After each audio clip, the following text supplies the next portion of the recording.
Kansei, good evening. I'm Krisanachkate. Welcome to APTN National News. Thank you for joining us.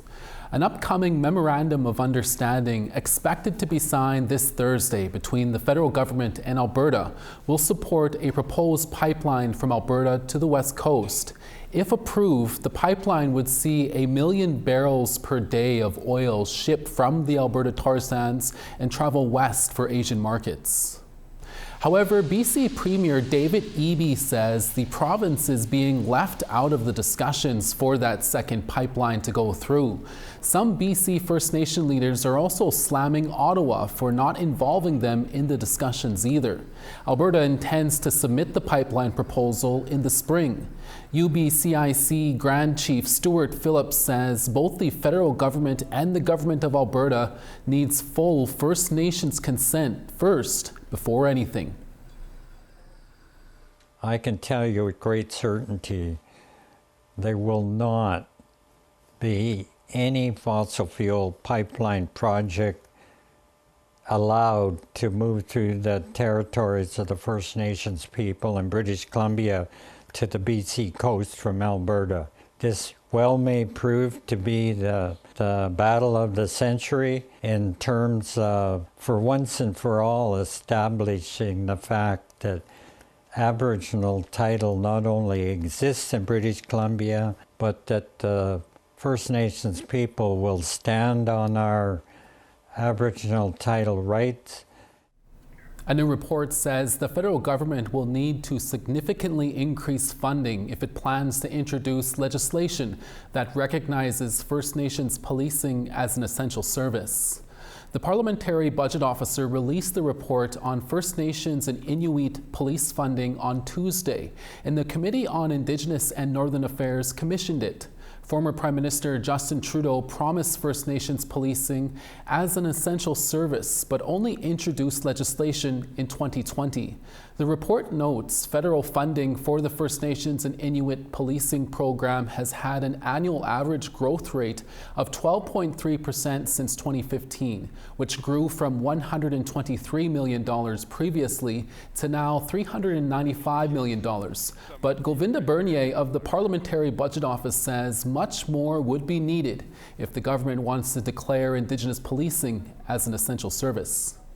In the report, we highlighted the specific case, which is in the province of Ontario, where the Anishinaabe Yaski Police Service, NAPS for short, opted in the provincial legislation. And because of this opting in, their service level were reevaluated by the province, and they determined that they needed twice as many police officers, so twice as much resources. Another Indigenous woman is missing, this time in Quebec, and the family is requesting the public's help in locating her. Mary Angel Flaman was last seen on Monday, November 17th at the Montreal Indigenous Friendship Centre. She is 35 years old, 5'3", with brown eyes and brown hair. The family has authorized APTN News to share this search notice through ISQUE, a project aimed at reducing and ultimately eradicating the number of missing and murdered Indigenous women and girls in Quebec. Simone Page is the project coordinator. So she sometimes goes by Angel. She just changed her hair from bright pink to blonde. We're very concerned about her whereabouts because it's highly irregular for her to not be in contact with her family. She's originally from Manawan and she speaks French. Any information would be helpful. Please call 911 if you see her. But if you want to report any information or tips anonymously, please call the ISQUE Anonymous Tip Line. It's 1-855-547-5938. Or reach out through our Facebook page. It's ISQUE, ISKWEU.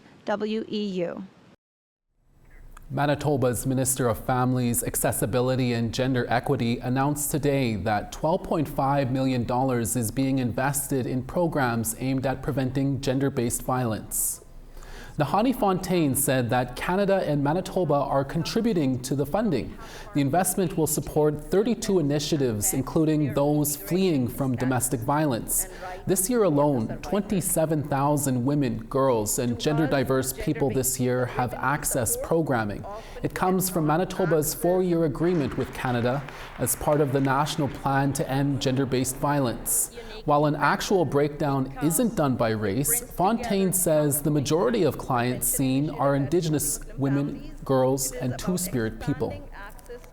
Of course, gender-based violence and intimate partner violence affects everybody. It affects every cultural group, every religious group, everywhere across Manitoba, from the north to rural areas to the cities. It affects everybody. But the reality is, in Manitoba, we do see a significant amount of Indigenous women, girls, and Two-Spirited that face, again, exponential levels of violence against their bodies. This November marks Domestic Violence Awareness Month in Canada. The government of Saskatchewan has now put in new legislation to expand the definition of interpersonal violence to include cyberstalking and online harassment.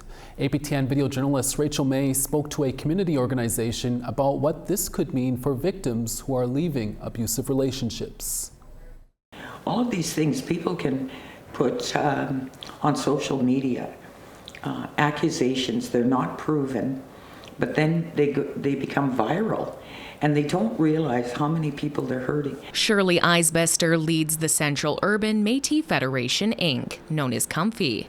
They provide cultural, educational, and social supports to Indigenous people in Saskatoon. They also run programs that help women escape domestic violence, like Aggie and Shirley's House, which provides emergency shelter and long-term support for abused people. In an emailed statement, the government of Saskatchewan says their Cyber Stalking and Coercive Control Act, announced in early November, aims to protect victims of interpersonal violence from digital harassment and location tracking by updating how control, harassment, and abuse are defined in the digital age. It reads, in part, the Saskatchewan government is dedicated to supporting victims and survivors of violence through legislation, funding, and programming, and to stop interpersonal violence before it starts through education and awareness programs. The province's interpersonal violence and domestic violence strategies have been developed through consultation with community stakeholders and advocates and include a focus on 3 pillars: prevention, intervention, and accountability. Eisbester says she's glad to see new legislation taking effect, knowing how far cyber harassment can reach. But she adds this is only the first step in protecting people leaving abuse. Well, my first reaction, obviously, is that it's going to be a good law. My second is, are they going to be able to enforce that? She says laws must come with enforcement, and without a clear enforcement plan, they shouldn't be made. Saskatchewan says it is allocating $32 million to support interpersonal violence programs through the justice system, along with additional funding for family intervention support teams, transportation for domestic violence survivors, and an ad campaign. Eisbester says she hopes these programs are implemented soon to help prevent future tragedies. I mean, with the history of domestic violence and getting court orders to keep someone away, and then it doesn't work, and then what do we have? We have a murdered and missing Indigenous woman. Rachel May, APTN National News, Saskatoon. A First Nation in northern Saskatchewan says a lack of medevac options, poor coordination, and a number of government service gaps is to blame after a couple in their 50s was stranded on an island for nearly 2 days. Here's an update. According to the Peter Ballantyne Cree Nation, a couple in their 50s departed from Tate Island in northeastern Saskatchewan on November 13th at around 2 p.m. when they experienced engine trouble with their boat. The couple reached Milton Island on Reindeer Lake and became stranded and started taking on water. Cold and wet, the couple managed to survive by huddling under a blanket and kept a fire from going out. Peter Ballantyne says the RCMP was contacted on the evening the couple went missing, but did not activate a search or notify search and rescue services, even though the couple did not return as planned. They also say the RCMP was not familiar with the lake system. It did not search the following day, leaving community members to search alone. No cell service was another issue and only further delayed help. Almost 2 days later, a L'Orange EMS helicopter finally managed to save the couple on November 15th after community members located them. Both were suffering from hypothermia and are expected to be okay. In a statement, Peter Ballantyne Cree Nation Chief Peter Beattie called for both the federal and provincial governments to strengthen its emergency response in the north. They added, "These gaps in the provincial emergency response system placed a northern family at significant risk. We are asking for equitable emergency services. Northern residents should receive the same emergency support as any other citizen, free of the systemic inequities that our nation continues to face." Chief Beattie closed by saying they are ready to work with government to advance long-term solutions. Efforts are underway to produce more community guardians in the north. That story after the break. Stay with us.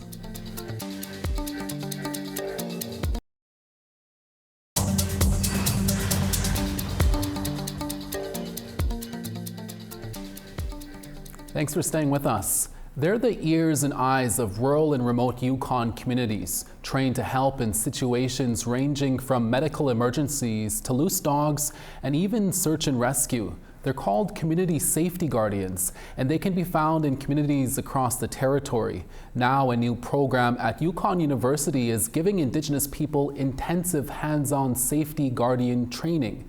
APTN Sarah Connors got a first-hand look at the new program.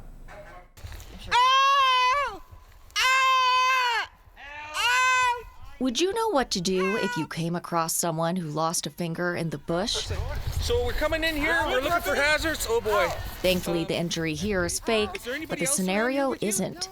So we want to maybe see if we can save the finger here too.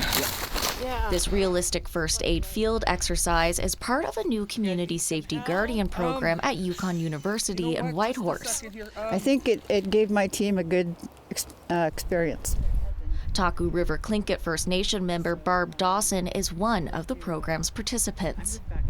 I've taken courses before, but this is going to be very in-depth because we're going to touch on search and rescue as well. Okay, all right. Are you cold? Yeah. The program is a collaboration between the university and Indigenous safety consulting firm House of Wolf. House of Wolf has helped First Nations across the Yukon launch safety guardian programs of their own, but a formal course has never been offered before. Over the course of 6 months, 20 participants complete a week of training in areas like first aid, conflict resolution, and cultural safety. Safety guardians come from many walks of life. They're community members trained to provide culturally safe support, de-escalate conflict, and assist people in crisis. We have no enforceable powers. We're not the police, and people know who we are. They trust in us. I mean, they come to us all the time. I did tell them I was on blood thinners. Yeah. Most of the participants are Indigenous and were nominated by their First Nation, and some are already working as safety guardians in their communities. The program is intended to give participants several industry-recognized certifications. We're really a leader, and the work with the House of Wolf in creating a comprehensive, robust, accreditable program. This is certainly a leader in the field. Indigenous experts and elders are also offering cultural teachings and mentorship. Kwanlin Dun elder Diane Smith has seen firsthand the positive work the safety guardians have done for her First Nation in Whitehorse.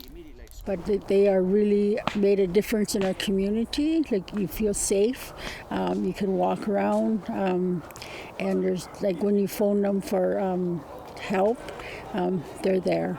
And they listen to the citizens of how they need help. For Dawson, community safety is about building trust. I think just having your own community member there and having a little more confidence that you know them, that they'll not be so hard and just be more supportive. Sarah Connors, APTN National News, Whitehorse. A Northern Ontario mother is cooking for others to help her cope with loss.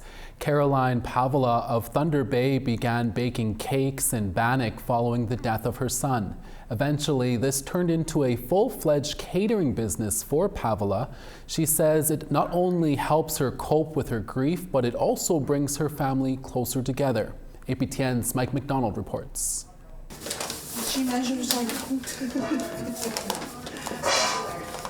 Although many different kinds of goodies come from this kitchen, the name of the game here is Bannock, and lots of it. I've always loved baking and cooking, it was always part of my life. But when I lost my son, I remember thinking, now what am I going to do?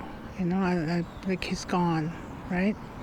So, and then I just had this thought, I'm gonna open a business and I'm gonna start baking. Caroline Pavla says it was during a family movie night that she came up with a name for her business, which is a twist on the famous Toy Story line, To Infinity and Beyond, spoken by the Buzz Lightyear character. Kokum's Bannock and Beyond, and I was holding a big bannock going like that, like I was just being silly, and that's how our family is too. We're really silly, and my niece Angel was taking pictures, and yeah, that's how we came up with the name. Pavla operates the business from her home so she can be close to her family, even when she's working. I stay home because whatever income I have goes back to them, It helped my daughter get her nursing degree, helps my granddaughter get her nursing degree right now, and then I pay for all the hockey stuff, all the boys are in hockey, even baby plays hockey out here. Yeah, so I pay for that. Just anything that they need, that's what I use my little business for. Although the business provides Pavla with a sense of purpose, she still grieves, even more so with the loss of yet another family member since she started her business. I don't know, I just miss him so much still, and then on top of that, losing his brother, my son, that's whose kids I have, I'm raising them now. But Pavla keeps going, working for a brighter future for her surviving children and grandchildren. I decided I'm going to do this. I need to do something. I can't just sit here because I have to provide for my family, and I have to go on. Pavla says addiction and mental health struggles have put her family through a lot, and she would like to see more support made available for people who are struggling. Until then, she's calling on everyone to be kinder to one another. Mike McDonald, APTN National News, Thunder Bay. Wishing you all the best, Caroline. We have another inspiring cooking story for you after the break. Stay with us.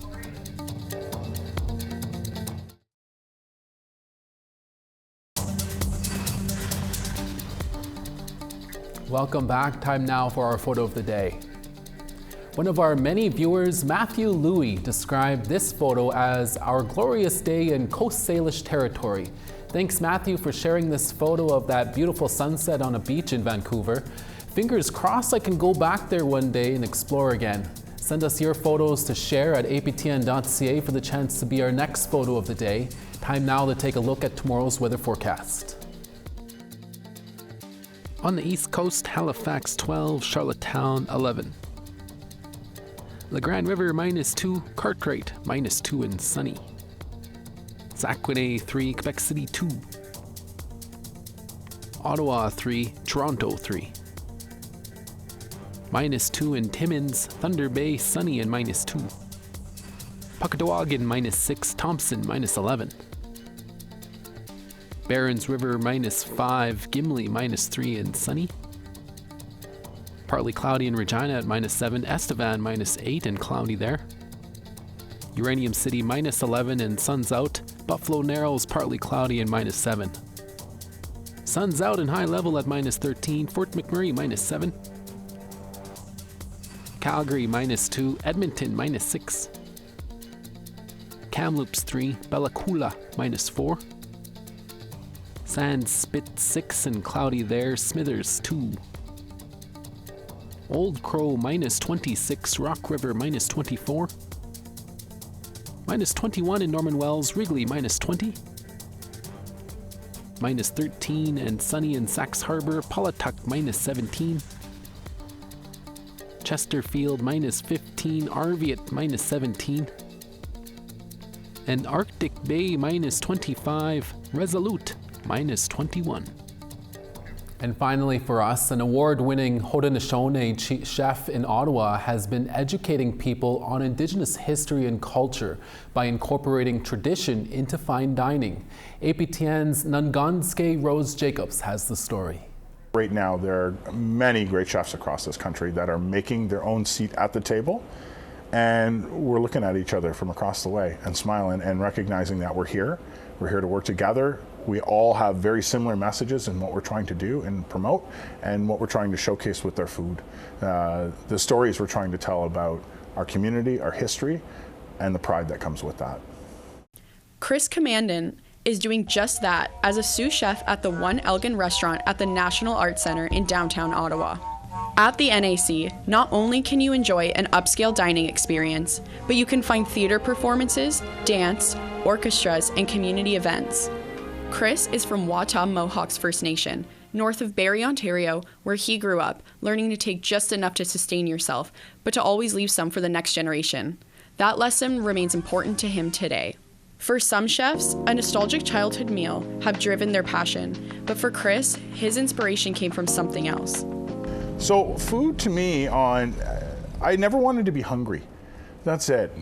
I find that there's a stigma behind chefs getting in for these massive and grandiose ideas about, oh, grandma did this or mom did that. I just wanted to always be prepared to feed myself and be capable of sustaining myself when I needed to. There's a love of food too.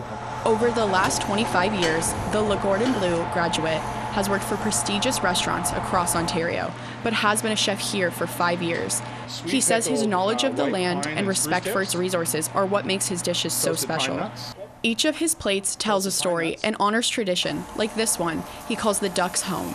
Every ingredient added represents its habitat and what it eats. And then we're going to put the duck right in its natural territory. We're going to give him a little bit of his natural straw and hay as if he was hiding in the reeds. The dish is not only inspired from Chris's Haudenosaunee roots, but from cultures all over the world. The inspiration is being inspired by Japanese culture as well too, and their use of ingredients and cooking techniques. Chris is not only making change through his cooking, but by volunteer teaching at various schools in Ottawa. He says there are more spaces being made for Indigenous voices at institutions like the NAC, where he says his work is valued and he's encouraged to thrive. He calls it a step in reconciliation. I hope that they look at what I'm doing now and understand that it's okay to love your food. It's okay to be Indigenous. It's okay to be proud of being Indigenous. Chris is making an impact, not only within the community, but by being recognized for his influential work in the culinary industry. He was just featured on the cover of Menu Magazine's fall issue for winning the 2025 Restaurants Canada Culinary Award. It's a defining moment in my career and something that I won't forget. I know that when I looked at it, I was like, wow. Look at that, I actually clean up well. Chef Chris is proud, not just for the recognition, but for using his voice as a recipe for change. I think the biggest message that I'm trying to put and convey with people is that Indigenous food has been here forever.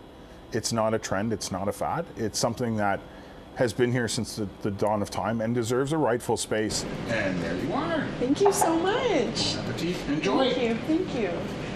For Chris, it's not just about creating a tasty meal, but it's about preserving stories for future generations to come. Nunganske Rose Jacobs, APTN National News, Ottawa. Great story. And that's your evening newscast for this Wednesday, November 26th. APTN National News Daytime is back again tomorrow, midday. Please join us then. Hi, miigwech, masicho. Thank you for watching. We'll see you again. Ekse.